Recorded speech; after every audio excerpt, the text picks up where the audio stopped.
All right, let's get started. And this is being recorded, so we will share the recording with folks afterwards and for those who weren't able to join. So just introduce myself quickly and then I'll hand it over to the moderator, Sarah. My name is Chisa Muneri. I am the program manager for IHCC. And we are hosting a conference with Precise this August in Singapore. And we wanted to get to have some time to basically provide some tips on presentations, knowing that folks will be presenting their work at the conference, and we want to make sure that everyone is well equipped. And so we put together this webinar, and you can see that we have our moderator, Sarah here, Professor Sarah Bymeister, Professor Nikki Tiffin, Dr. Delia, and Dr. Morgan. And so I'm excited to hear from them today. I just wanted to add one part so that you all know, but this is the conference flyer, and the theme of the conference is From Cohorts to Clinics, the New Landscape of Global Healthcare. And there's going to be a wide variety of speakers. And I believe Scott will put in the chat, or he's already put in the chat, the conference link. And so you can see all the speakers, all the topics that we'll be talking about, and be able to register. And so just a reminder, especially for those that are presenting abstracts, you still have to register. And so without further ado, I'm going to hand it over to Sarah, and she will take it away. Great. Well, thank you everyone for joining today. And as Chisholm said, this was really arose out of our up and coming IHCC Precise conference in Singapore.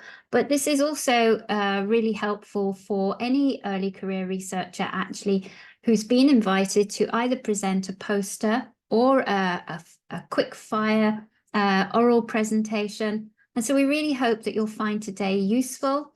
I'd like to welcome our guests, Professor Nikki Tiffin, who will be bringing some of her words of wisdom about oral presentations. And I really hope you find that helpful.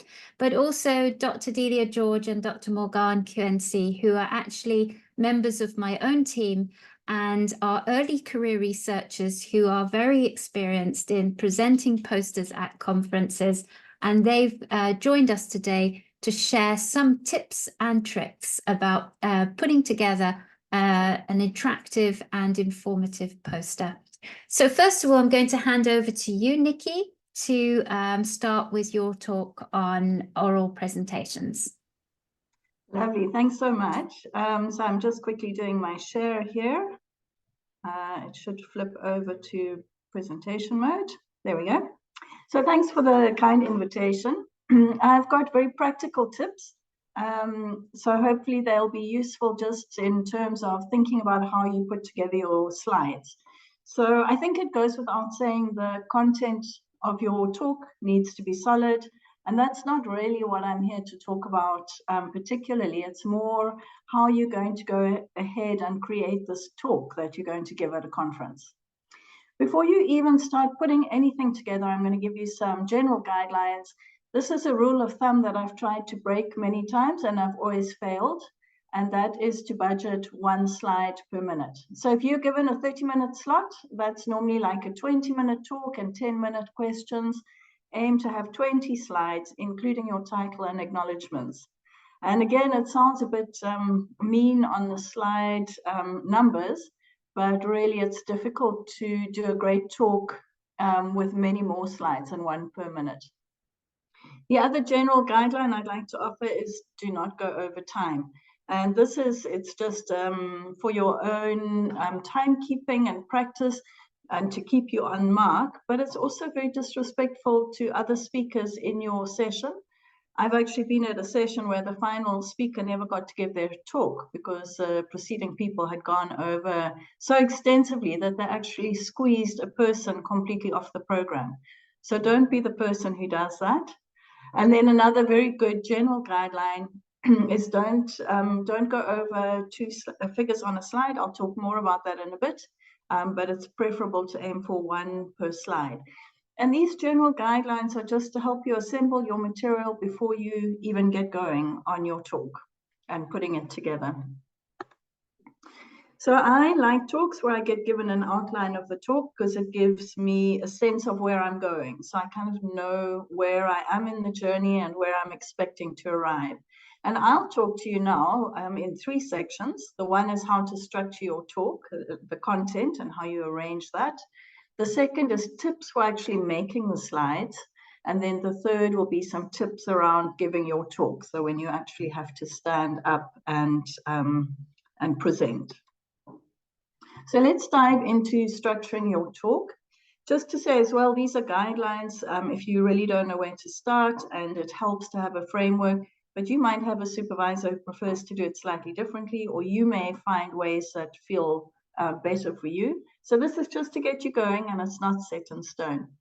I like to see a statement of the problem because I think often when we're very caught up in our research, we forget to say what we're doing in a way that the audience can understand, and the why of the work we're doing. What is the problem we're trying to address?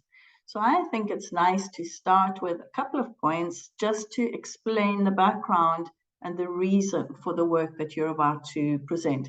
And it doesn't have to be highly technical. It's more important to be accessible so your audience understands why you're doing the work and why it may be of interest to them. So I've made up a sort of set of examples that I've used here going forward, but it's not based on a real study. So please understand that the content I've put in these slides as examples is completely fabricated. So we might have a problem here that hypertension prevalence is increasing in Africans, but antihypertensive medications are mostly tested in Caucasians. And when we have adverse drug reactions in African patients, that's bad for them, and they're actually also costly for the state health service. So we've made a very clear problem statement that we want to address. But out of that problem statement, there's a very clear question. And this is really key to bring all the right elements together, is to make sure that you have a clear statement of the question that your work is trying to answer. And then I think it helps to do that upfront because it helps people know why they're listening to the work that you've done and why this is interesting and useful. I like questions in a sort of natural language format rather than a very technical scientific question. So in this case, we've come up with a question: are there genetic variants in the South African population that predict adverse reactions to a commonly prescribed antihypertensive medication? Some people prefer to turn this into an aim, which is a sort of more formalized statement, and that is entirely style. That's up to you. My personal experience is that when presenters focus, when they present just a sort of normal language question as a question, it tends to draw in the audience more. But it really is a matter of style and your own preference. For the method, I think we often tend to go into too much detail for our audience. And I think it's very important for your method to remember that not everybody in the audience, you need to know who your audience are, and not everybody in your audience may want to go into the absolute intricacies of the very technical methodology you use. So you need to pitch the level in a way that's accessible, provides the necessary information, but doesn't get too much into the reads and doesn't take your audience down a rabbit hole that they don't really understand and that they're not especially interested in. So 4 or 5 bullet points, you can have a couple of slides. So here, imagining we have a bioinformatics audience, they may be interested to know which kinds of tools we used, but often you don't even need to go into that much detail depending on how generalist your audience is. You definitely don't want to start putting a whole lot of technical detail into a talk where you have an audience who won't really know what you're talking about. So because we work so hard on our research and we know all the stuff backwards, there's quite a temptation to overload the technical detail. So it's worth trying to draw back and ask yourself whether the audience really needs to know things in so much detail. When you come to your results and the contents for your results, I think it's really important to keep it simple. And again, you've probably done multiple studies with multiple results. But if you've got a 10-minute talk, you probably can't report them all. So it's also important to select how much you're going to present, depending on how much time you have, and then really streamline and communicate effectively about your most interesting or most relevant result that you think fits with your audience at this point. So here we've just put 3 points about our imagined result for this imagined study, and we've included some information about pathways that we believe are involved, for example. I've kept it very simple on the slide so that even if someone's kind of tuning out to your talking, they can still read what's on the slide and see the most important stuff very clearly without too much text and without having to wade through too much detail. And again, just remembering you just can't, unfortunately, put it all there. So remember to try and work through what are your most interesting pieces, and make sure you communicate those clearly and fully, and maybe have to sacrifice some of the other work you've done. So here I put in a figure just to also bring home that my 2 genes in my imagined study fit into this pathway. And just a note here that I have indicated the source of my figure. So always check that you're allowed to use pictures and diagrams, especially if you find them on the internet. Check the sharing permissions, check how you need to attribute your figures. So don't get caught out by using other people's figures and drawings and pictures inappropriately. And here I gave a very simple final result. 2 of the genes are involved in this particular pathway. So it's an easy take-home message. It's not too complicated. It's one that people can remember at the level at which they're comfortable and interested. And then when you bring your conclusion to the slides and you put these slides up, please make sure that you actually answer the question that you raised. So tie everything together and close the loop effectively. Make sure that you effectively answer the question that you put so openly up front at the beginning of the talk, because then the audience feels like they've reached a destination that makes sense and they know why they're here and they've found the answer to this burning question that you posed up front. So I have seen talks where people put up the conclusion slide, and then there are about 4 or 5 bullet pointed slides that then follow with the conclusion continued and continued and continued. So normally you have someone moderating your talk and they're watching the time, as Sarah's doing with me right now. So if you put up the conclusion, they sort of have a sense of relief, and your audience as well, knowing that we're coming to the end of the talk. So don't then trail on for another 5 or 6 slides. I would say maximum 2 for your conclusion, and maybe up to 3 points. Keep a very sort of succinct and summarized message around if there are limitations to the study or if there are qualifiers to what you found, because there's lots of room in the discussion. If people are interested, they can ask you more. So keep your conclusions simple and stick to punchy take-home messages that will stay in the brains of the audience. So at this point, they're probably ready for lunch and they actually don't want to think too hard. So deliver it in a format that's unforgettable, uncomplicated, and easy to understand, even if you lose a bit of the detail in the process. When you make the slides, presentation is very important. And I'm trying to illustrate in some of the slides that follow what not to do. So when you pull in your themes, think very carefully about how things look on the screen. So you don't want, very awkward colors. You don't want strange, complicated texts. You don't want odd color schemes.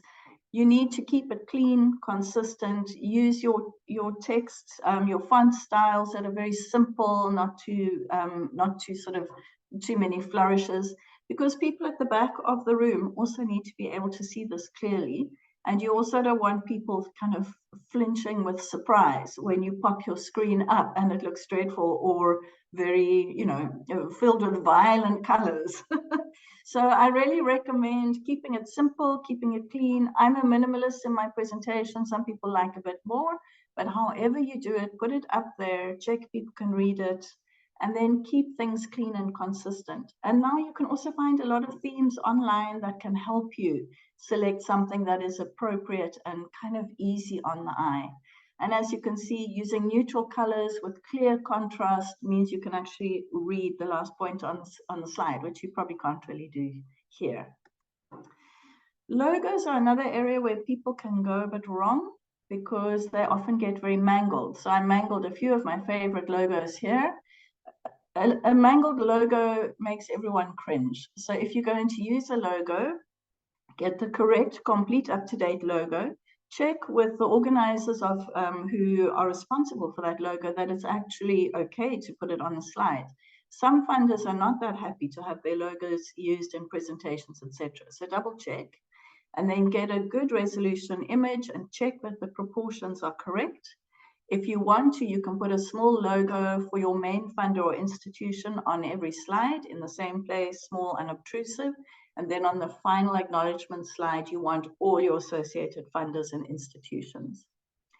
For your text, again, what not to do. So keep your text boxes in the same place on each slide. Use a consistent font, consistent sizes.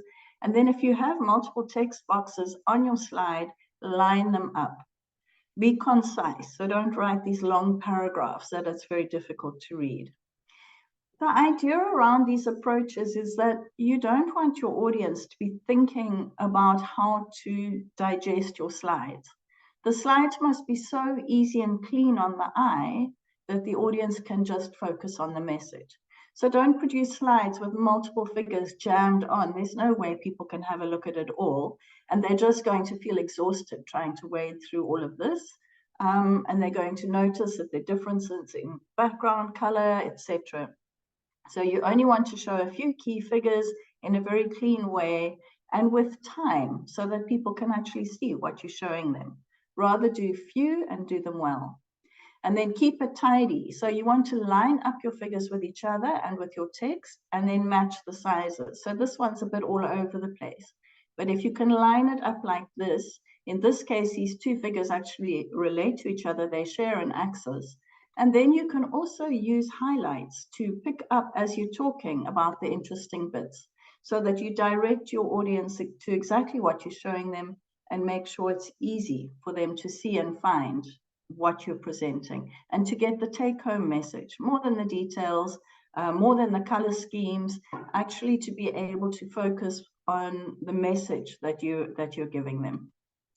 And in your acknowledgements, name your supervisors, your PI, and all the colleagues who have contributed to your project, obviously within reason that you can fit on the slide.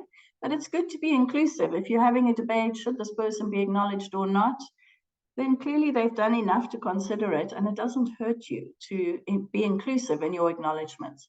And then you name your main funders and or display their logos, as we discussed, if you're allowed. If you're running out of time when you're giving your talk, you don't need to read your acknowledgement slide.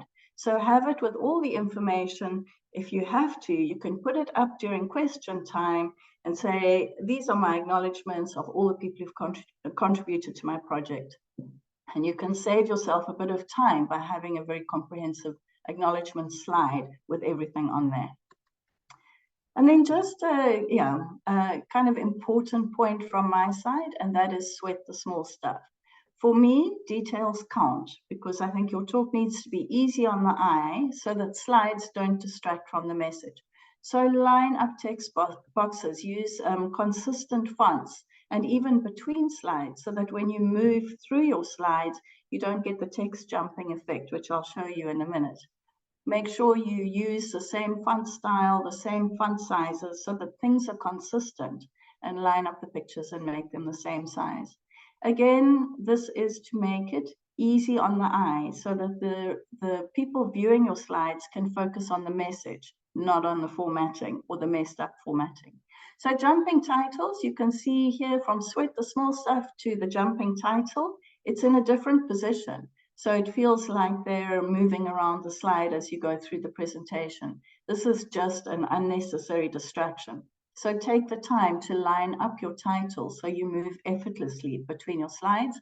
And then you can also use, as consecutive slides to build a slide. That's how I put the highlights around the areas of interest in the graph. So as you go, you can copy your slide and add an extra piece. And this is a lot less scary than trying to use fly-ins and all the technical PowerPoint things that can bring in moving pieces. It's actually much easier to just do slide after slide and add something on the consecutive slides. But for that to work, they have to line up perfectly. And then just a quick few minutes, Sarah, we're right for time, maybe 3 more minutes. Yeah, about giving your talk. Yeah. Thank you. So when you're giving your talk, some people are very lucky. They don't feel too nervous about standing up there. Some people find it incredibly excruciating. It doesn't matter whether you find it easy or not, everyone can benefit from practice. So I always say start with a friendly audience, your mom, your dog, your younger sibling, and practice giving your talk. And then get a friend to pick up on your little tics. We all have them, saying like a lot, sort of, basically, actually. I've got an awkward hand flap that I do continually when I'm talking in person. You can check for that when I talk at the conference and see if I've managed to get on top of it. We all have them. So try and identify them and just minimize them a bit. And then have an unfriendly practice run with your research group and ask them to be your nightmare audience who ask the most awkward and terrible questions and are nitpickers and are difficult, and practice as though you have a really terrible audience, even though they're your friends. And this will give you some confidence in handling tricky things when things go wrong or people ask you tricky stuff. If you've practiced it with your pretend nightmare audience, you'll feel much more confident on the day. You also need to decide whether you're going to talk off your slides directly or from the notes. I prefer talking off slides, but that's a personal preference. And be confident, because you're giving a talk about work with which you are very familiar, probably more so than many people who you have in your audience who are not as familiar with this particular topic as you are. Upload your slides early when you get there, check the slides on the presentation machine, work on how to advance them. Stay aligned with the microphone so your voice volume is constant, because as you turn like this, your voice volume can change a lot. And then check if you're on a Mac or a PC, if there's a switch between the different operating systems that sometimes mangles slides. So check all your slides when you load them up prior to your talk. Have a PDF handy as well as your PowerPoint, back up to a flash drive, back up to a cloud resource before you travel to the conference. So have your talk in multiple formats in multiple places. And then final bit, questions about your talk. Don't panic when people ask questions. Actually, normally no one is out to trip you up. If someone's being very unreasonable with their questions, you can also assume the rest of the audience are on your side. Listen carefully, and if needed, just ask politely for the question to be repeated. It's also okay if you're not 100% sure of the answer. You can say, I'm not completely sure. It could be like this, but I'm going to look into it and find out. And if you don't know the answer at all, you can say, that's a great question, and I don't know the answer, but I'm going to find out, and I'll come back to you. So yeah, those are just a set of general practical tips that I hope can help you in your preparation process and your slide preps. I'm going to drop a PDF of the slides in the chat as well. So if it's helpful for anyone, you're welcome to use them again. Thank you. Thank you so much, Nikki. I think I was sitting here thinking, oh my goodness, yes, I need to do this. I need to do this. So I think, like Scott says, I think I've picked up some tips now as well. So what we're going to do, we won't have questions now. We'll do a Q&A at the end. I'm going to switch now to Morgane and Delia to talk a little bit about poster presentations.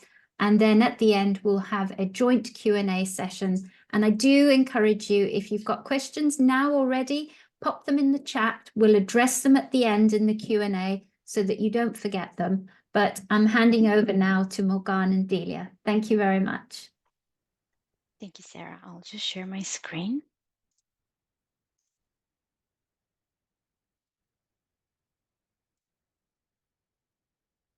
Okay, can everybody see my screen? Yes. Okay, cool, thank you. All right. So thanks so much for inviting us to give this talk. Morgan and I will split this and we'll speak about effective poster presentation based on our experience of, I think, doing quite a few of these. Okay, so I'm starting with a picture from what I think is probably one of the biggest neuroscience conferences. This is a picture that I found online from 2023, and it doesn't actually include all of the exhibitions because you just can't fit it because there's just so many of them. Large conferences like this, I think, can be pretty overwhelming, both for presenters and attendees. But our view in this presentation is that they can also be a fantastic opportunity to share your research, to network, and I think kind of enjoy your time with collaborators and friends who maybe some of your collaborators you've only met maybe online. I definitely had this experience and I think it has been great. It has the potential to boost your career if you use it wisely, we think, and not just for your CV, but also because these can be really good networking opportunities. So conferences nowadays have many posters on display. And this is obviously a really big one, but they generally, there can, most of them, there's tens and hundreds of posters. And indeed, there has been a significant growth with how many posters are available at a conference. So I found this little bit of information interesting, so maybe you'll find it as well. So posters seem to be numerically by far the most prevalent means of disseminating information at conferences. And as I said, it's not uncommon to see hundreds of them. So on the right, this is an example of the growth in the poster numbers. So in 1969, this is a conference from the Federation of European Biochemical Societies, and it seems that it was the first recorded example where there was a poster session. And they included 105 posters. Over 4 days, yes, and 12 hours dedicated to the sessions. And below here, you can see this is the same conference in 2014 that hosted over 2,000 posters over 4 days, and there were only 6 hours dedicated to the sessions. Now, on the surface, this appears to be a positive indication that members of the scientific community are actively engaging in the conference process and are keen to share their work. However, on a practical level, this massive information also has the potential to hinder delegate interaction. So in this case, we've got 500 posters displayed in a room for an hour and a half. You only have 10.8 seconds to view a research poster. But of course, this is an exaggeration, right?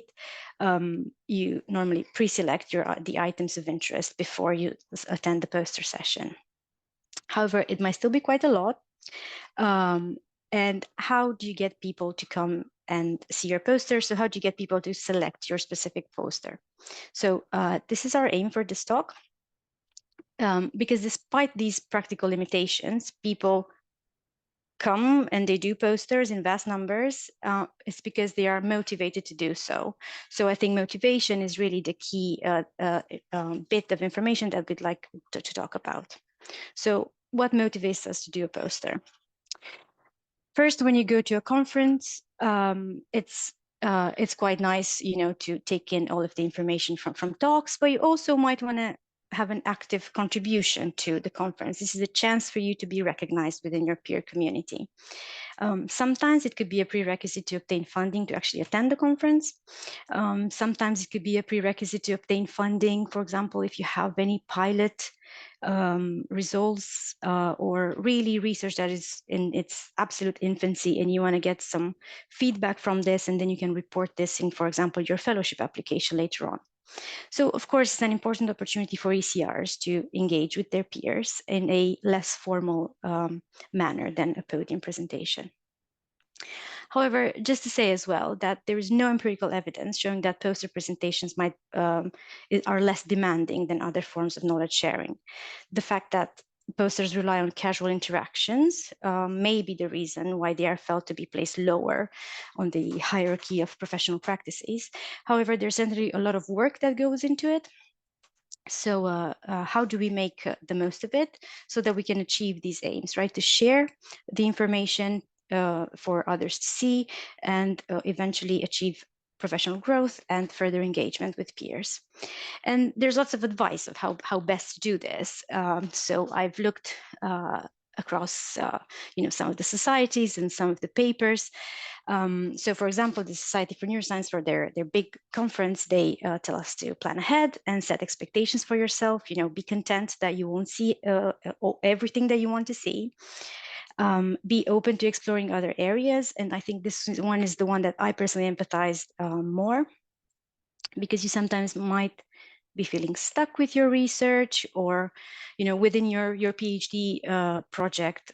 You never know, it might take a different turn after you go to a conference, and then you see other perspectives and other bits of research that they're also in their infancy, so you're all kind of starting something new. So definitely be open to exploring other areas, but at the same time, don't spread yourself too thin. Select the things that you can actually view, and you actually have enough time to speak to people about. And of course, some people also talk about taking advantage of online tools. Twitter as well as LinkedIn more recently has been used. This is, I think, really helpful for presenters, especially so that they can afterwards connect with other researchers and maybe future collaborators. My personal view is that a conference is a fantastic opportunity, which I personally always aim to enjoy and make the most of. I attend the talks that I'm interested in. I go to the posters that fit my interests. I try to spend lots of quality time with colleagues and friends, and to try to approach the researchers whose feedback I would like to receive and with whom I might potentially like to collaborate. Now, I get it.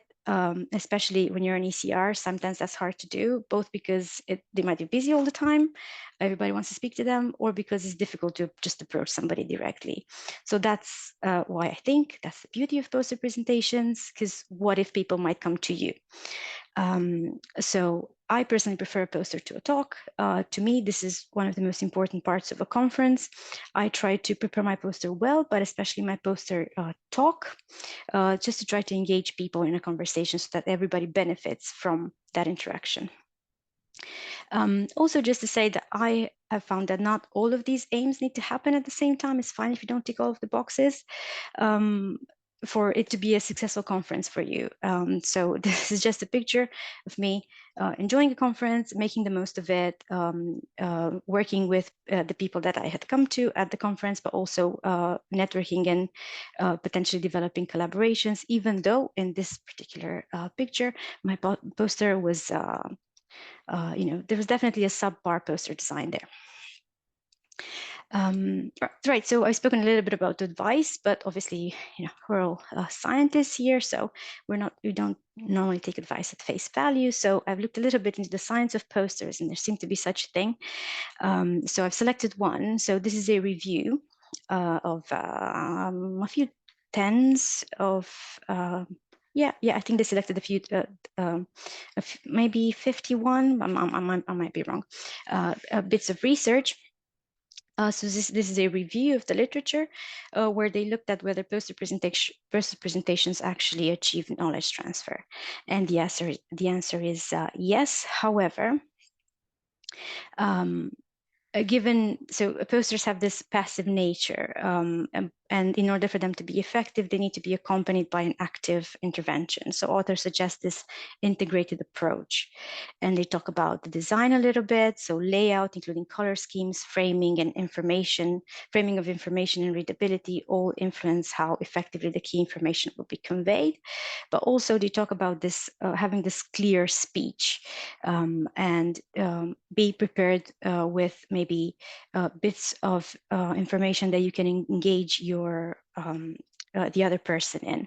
So to pursue a back and forth dialogue, which allows both parties to share their views and achieve a certain degree of understanding, of mutual understanding, as well as effective knowledge transfer. So just to speak a little bit about the design bit, some other bits of research that I found, but I'll let Morgan speak a little bit more about design. Here they used simulated eye tracking with machine learning algorithms to look at what people looked at when they looked at a poster, and they mostly looked at the title and at the figures. And similarly to a podium presentation, people won't look at all of the picture, won't dedicate the same amount of time. They won't all be that important. So you need to as well make sure to select the figures that are most important to you. So their take-home message from this bit of research was to use short headlines, ideally on a colored background, graphical elements that lead your eye. They talked about using call-out boxes with high contrast color, and using negative spaces as well, because apparently long eye movements do make a design more engaging. Use clear figures, and especially display your results in figures and only the results that are most important. And of course, whilst you're in the process of doing the poster, get feedback from colleagues, and of course, agreements from all of the other authors on the content. So just one last bit from me. I thought I would share like a bad one and a slightly better one, both of which I would say that were successful poster presentations in the end. So this is a worse one. And here, what I wanted to say is that eventually I remember only speaking to people about the 3 green boxes that I've showed here. There was obviously too much text. And there was, for example, a lot of text dedicated to less important information, such as the references. I did realize whilst the conference was ongoing, and I feel like I've perhaps salvaged it by essentially just drawing people's attention to the bits that were actually important well, that were actually the most important to the discussion. So as I said, you don't always have to tick all the boxes. Sometimes ticking just some of them, will still make it for a good conference experience, but definitely probably aim for more. Okay, slightly better one.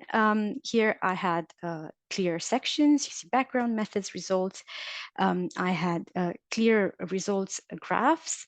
I do think that perhaps I had too many graphs. However, I think because of the nature of these results, I was able within my talk, my poster talk, to just essentially explain all of them, because they kind of flowed nicely in, I think, about 1.5 minutes. I timed that before, and then I decided to keep all of them in. And of course, I think maybe in terms of contrast, this could have been improved as well. So I'd definitely done something right at that conference. So I will let now Morgan talk a little bit more about the graphics and display. Thank you, Didia. So certain information needs to be displayed on the poster, namely information about your funding, the title. I'm sorry about that. No worries. So information about funding, the title of the poster, but also the name of the author and co-authors, your affiliation, and the different section of the abstract, such as the background introduction. Often it also includes aims and objectives, the methods, the result, and discussion and conclusion about your result. The references must also be included, but not in detail. And finally, the contact detail must also be displayed, as it's really important if some researcher wants to contact you. The good news is that even if some information is essential, you are free to organize it as you wish. So let your creativity flow and have fun creating your poster. That being said, each conference has its own guidelines for poster format and also some affiliation due to. So be careful not to deviate from the guidelines provided by the conference organizers, but also your affiliation. A rule to follow when creating the design of your poster is minimal effort and maximal absorption. And we invite you to check out these videos for some example of design advice and how you can reinvent traditional poster design. So based on this rule of minimal effort and maximal absorption, here are a few tips for designing a good poster. So it's important to keep the title short, and the layout should also be organized, clear, and consistent. It's important to use colors, and if possible, colors that are related to your affiliations. It's also better to use images or figures instead of text. So the simple rule is really to use less text as possible and more images and figures, big and simple ones. So to summarize, the 3 keywords for a good poster are simplicity, clarity, and brevity. So what about the presentation of a poster? So here again, there are a few tips. So when presenting a poster, it's really important to keep the presentation informal, to flow smoothly from one section of the poster to another, to highlight and discuss the most important results, and to emphasize the scientific impact of your research. It's also important not to read your abstract, ramble, be unprepared, and therefore unable to discuss your topic or answer questions, and use overly complicated terminology. So finally, we would like to conclude with the benefit of presenting a poster at a conference. So presenting a poster is the opportunity to present your work, to highlight your research, and also obtain valuable information from other researchers. It's the possibility to engage in networking, and thanks to this enriching discussion, to bring new perspectives to your research, to develop also idea and collaboration for future projects. It's an opportunity to learn about current research and develop your interdisciplinary skills by learning about other areas of research. So now you're ready to create and obviously present your poster. So thank you very much. And if you have any question, we will be happy to answer them. Thank you so much, Morgan and Delia, and well done on a few years of developing posters. I hope that's been useful information, and this is recorded. But now we do have time for a Q&A. So we have all 3 of our speakers here, Morgan, Delia, and Nikki. And does anyone have any questions? Remember, small questions that you think are silly or unimportant, someone else is probably wanting to ask. Any questions? Either you can put your hand up or pop it in the chat. Sarah, one second. Do you mind muting yourself and unmuting? I'm hearing a feedback, and I don't know if anyone else is hearing it, but when you started speaking, there's like a buzzing sound. All right. Okay, is that better? Yes. Okay, well, I'm not sure what went on then, but basically I'm announcing the Q&A without buzzing in your ears now, and inviting you to please pop questions into the chat or to raise your hand. Thank you for joining, Amy. I see that you said it's late in Australia.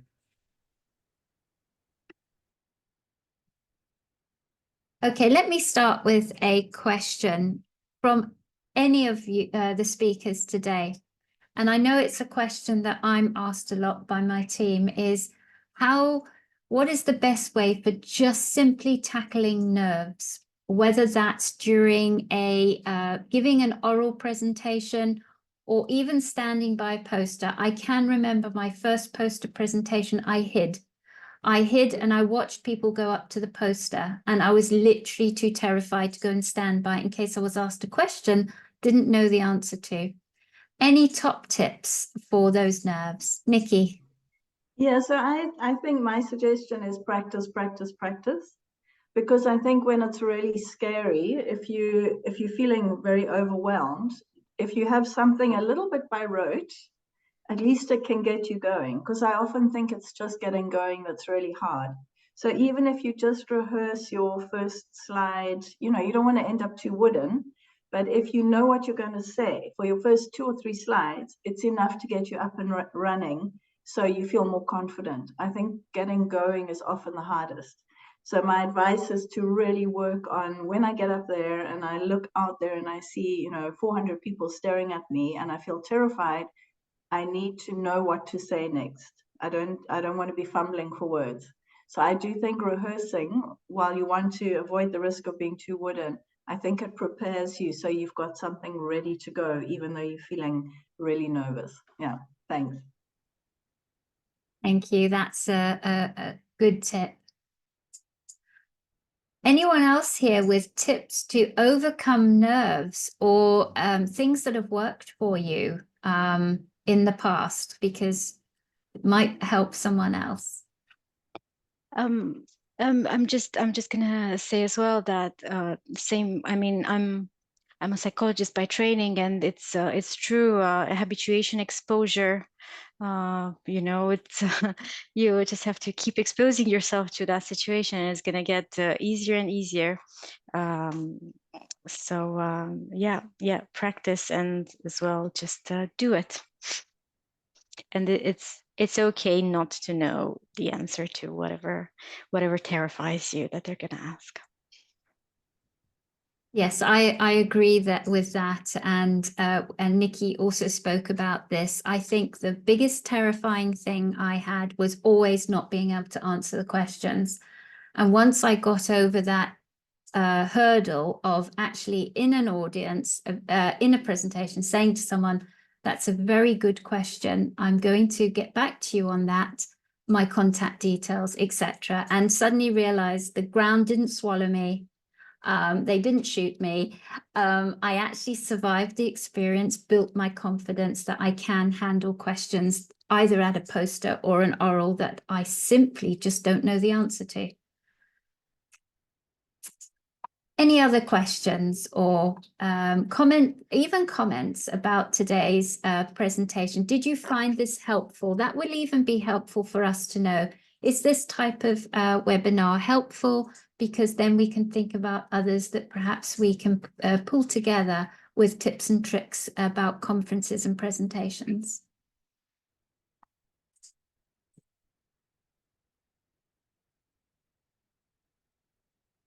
Printing services. So in the chat, someone asking about whether conference organizers provide poster printing services. Some do, yes, especially the large conferences, the big international conferences. Sometimes they take into account that you're traveling, and some airlines, budget airlines, even don't allow you to take poster tubes, and fabric posters cost you an arm and a leg. And they do provide that printing service where you pick up your poster once you arrive. And I suggest that if it's not evident on the website or by the conference organizer, that reach out to them and ask, because you'll be surprised. I have a story where I picked up a poster very last minute. It was literally on my way to the airport. I went out to the conference, I unrolled my poster, and horror upon horrors, it was blank. There was absolutely nothing printed on the sheet, and it was the AAIC conference, 5,000 attendees and huge posters. I quickly went to the organizers, and they had a printing service on site.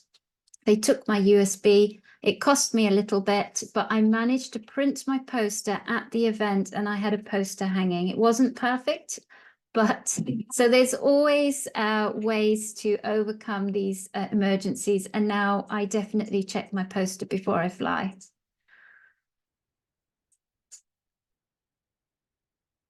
So Ryan, yeah. Hi, I'll just start the video quickly. I was just wondering what everyone uses when you do presentations regarding notes, because I always get a little bit nervous that I'm going to forget things I wanted to say. But then also I know there's the sort of notes function in PowerPoint, but I'm always worried something goes wrong and the audience can see my secret notes on the side. So I'm just wondering what the experienced speakers out there do. Nikki? Thanks, Ryan. Yeah, it's a great question. So I also think it is something that probably evolves as you get more experience. Personally, I always try and put my notes on my slides that everyone's looking at. So I try and make sure I have a point on even if it's very truncated, on the slide per thing I want to say. It also helps me with my timekeeping because then I don't try and say like 100 things extra that I haven't accommodated for on my slides. So personally, I find the least stressful is to talk off my slides. So you do have to check out the setup a bit because sometimes they have the notes in front of you. You know, you can see your slides directly in front of you. Sometimes they're behind you, and that can be a little bit trickier to reach up. But yeah, it's something that I don't have a straightforward answer for, in that everybody works differently with different things. I will say the thing you don't want is pages and pages of like handwritten notes that you're trying to shuffle through, trying to engage with your audience at the same time. So if you do want something separate as cards or as backup, I would say 1 card per slide, 2-3 words on it, that when you get stuck, you can just look down and be prompted and move on. You don't want to be reading stuff as you go. And then it also, yeah, it just comes back to the practice thing again. That's one thing. But then the other point is, if you forgot to say one particular point that you wanted to raise, the first thing is that if it's very important, someone will ask the question and you'll get a chance to put the information in there. And the second point, it may feel very important to you, but there's a very good chance that 99% of your audience will not even realize there's something missing. So also don't beat yourself up if what you produce at the end is not exactly identical to what you intended to produce, because only the only person who knows what you had planned to produce is you.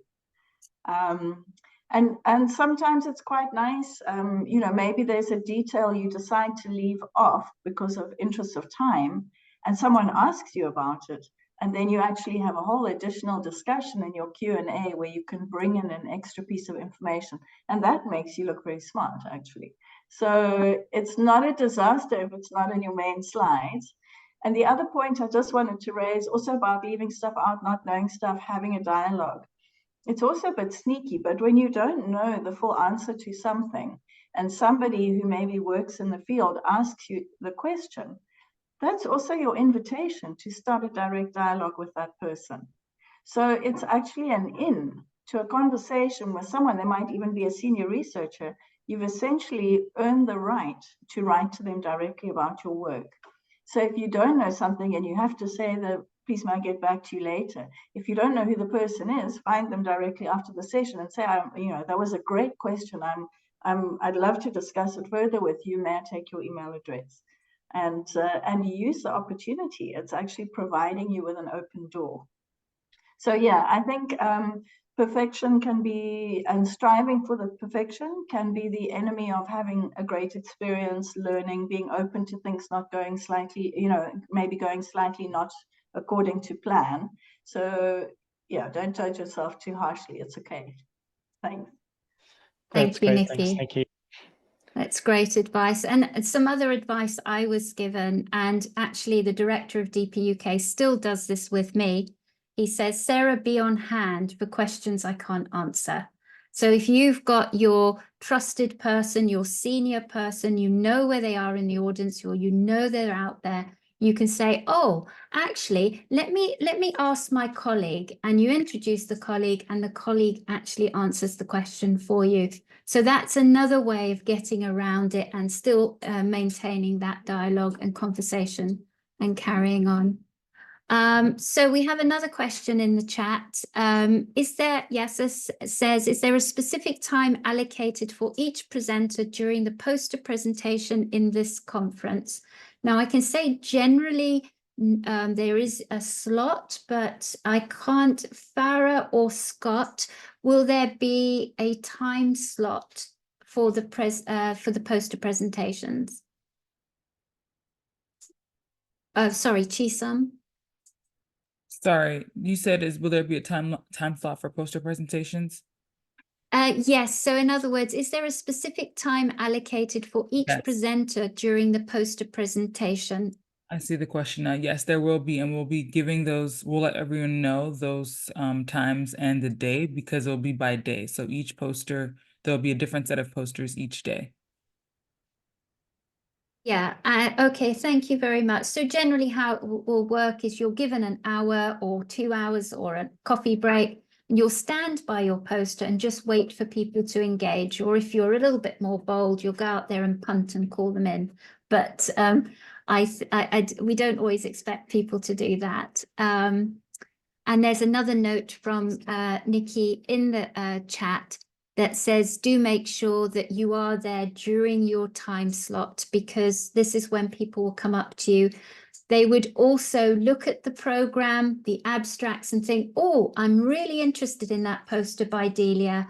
I think I'm going to go and see her at the coffee break. And, you know, you want to be able to be there for that person who's decided prior to come and speak to you. So I think we're nearing the end of this session now. Any final questions, please do feel free to email both myself or any of the speakers here today. I'm sure that we'd all like to answer your questions, and I really do look forward to seeing all of you at the conference and coming to chat to you about your posters and your work. So I'm going to hand back to Chisum, who will close the webinar. Yes, I don't have too much to add. That was a fantastic 2 presentations. Thank you so much, Delia and Nikki and Morgan. And as Sarah said, we're looking forward to seeing you all in Singapore. The link, it should be in the chat for the conference, so you can see all the exciting things that we're gonna have. But I'm gonna repost it because I know it's already late where some of you all are. I'm gonna repost it here, link to the conference. And so for those that are presenting abstracts, please make sure to register. And I know I said I would share the poster criteria.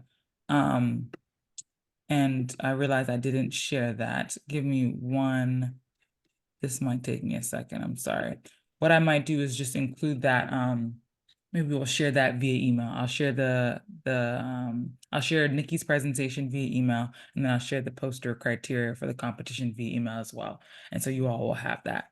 But that is all from me. I don't know if Scott has anything else he wants to add. If not, we can wrap it up in this last minute. I would just like to thank all the presenters for wonderful outlines of how to do posters. I've been making and giving posters for many, many years, and I would say that all of you qualify as experts in how to do it.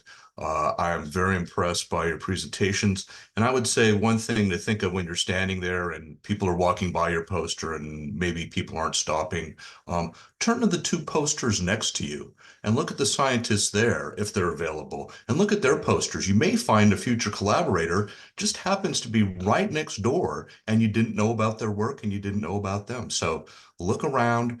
That's a way to sort of calm the nerves a little bit, start talking to other people, you'll loosen up. Next thing you know, they'll see 2 people talking, and all of a sudden, as soon as you have 2 people talking, a crowd starts to form. It's like an attractant to a fish, like a fishing lure. So don't be worried if people don't stop right away. They will eventually. That's great, Scott. Good advice. All right. Thank you all, and see you all in a few months. Bye. Thank you, everyone. Thank Thanks, you. bye. Bye-bye. Bye-bye.